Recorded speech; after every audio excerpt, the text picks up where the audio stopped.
خانم گلم، خانم خوشگلم، لباس تیم مورد علاقه شوهرت تهیه کن، بپوش. اون روز با اون لباس برو به استقبال همسرت. اینجوری نشاط توی خونه تزریق میشه، اینجوری خونه گرم میشه. آخ جون شوهرم اومد. سلام عشقم، سلام عزیزم. لباس تیم مورد علاقه تو پوشیدم. یعنی چی به تخمم؟ به خاطر تو پوشیدم، به خاطر زندگیمون. خانم جلسه‌ای گفت زندگیمون گرم میشه دیگه، نیاز به بخاری نداری.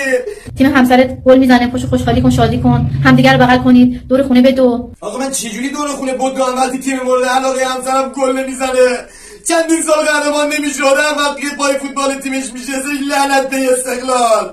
اما میشه پای فوتبال انقدر گل نمیزدن اعصابش خورد میشد، اعصاب خورد میشد، سر بغالی میگن.